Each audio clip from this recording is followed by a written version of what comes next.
Hello बच्चों, how are you?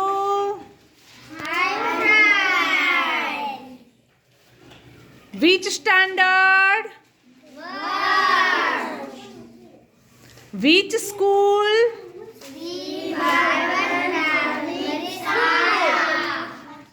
बारवण primary school standard 1.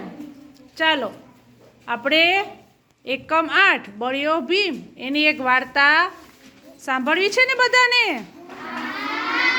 તો ચાલો સુંદર રીતે વાંચો અને વાર્તા સંભળાવો. સૌપ્રથમ તન્વીબેન વાંચો. એકમ 8 બળ્યો ભીમ. વાર્તા સાંભળે. બળ્યો ભીમ હસ્તી નામનું નગર. ફરીવાર બેટા. હસ્તિનાપુર. હસ્તિનાપુર. હેલો બચ્ચો, how are you? Which school?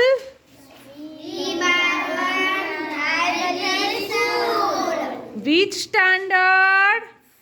First. Standard first. Shri Barvan primary school. Subject છે ગુજરાતી અધ્યયન સંકુલ. તેમાં તન્વીબેન આપણને એક વાર્તા વાંચી અને સંભળાવે છે. એકમ 8 બળ્યો ભીમ. વાર્તા સાંભળીએ. બળ્યો ભીમ હસ્તિનાપુરનું નગર હતું.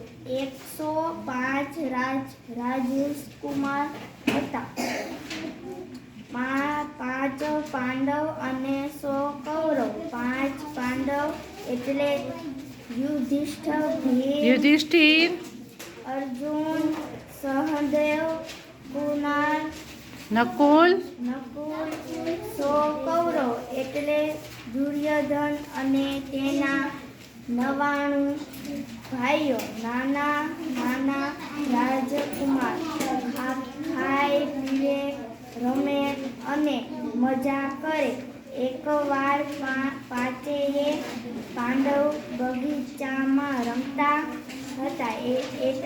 એટલામાં દુર્યોધન અને તેના 99 ભાઈઓ આવ્યા. દુર્યોધન અને તેના બીજા ભાઈઓ પાંડવો જરાય ન ગમે.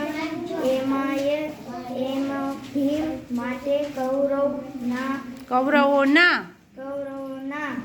મનમાં બહુ જ ખીજ. જ પછી શું છે? કયું ચિહ્ન છે? એટલે વાક્ય પૂરું થાય છે એટલે પૂર્ણ વિરામ. કયું છે?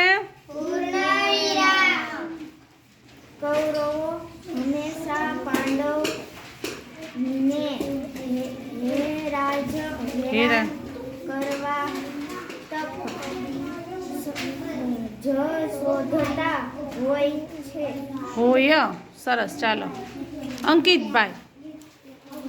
એક દિવસની વાત છે. દુર્યોધન પાંડવોને કહે, ચાલો આપણે ભેગા મળીને આંબલી પીપળી રમવી. ભીમ અને અર્જુનને રમવાની ના પાડી. પરંતુ યુધિષ્ઠિરે કહ્યું, હા ચાલો આપણે સાથે રમીએ.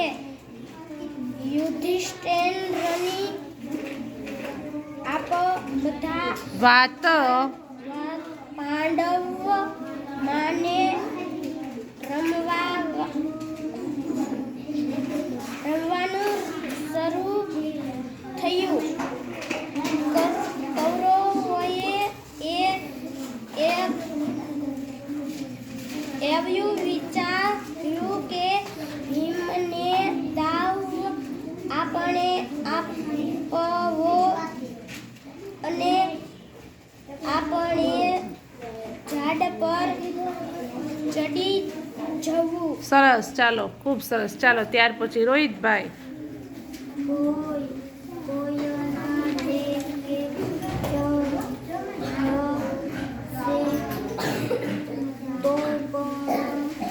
ફેરો એકનો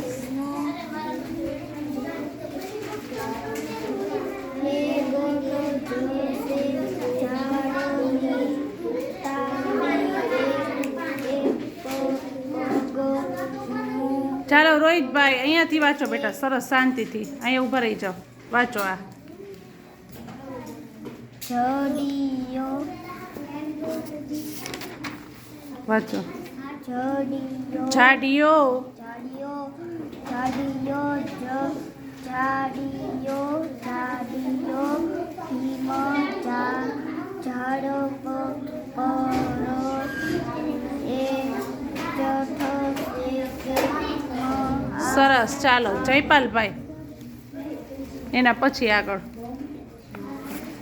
ભીમ વિચારમાં પડ્યો, વાતો સાચી, હું ઝાડ પર કેવી રીતે ચઢું? ત્યાં તો કૌરવો ફરીથી બોલવા લાગ્યા, કોઈના ટેકે ચઢશે તો પણ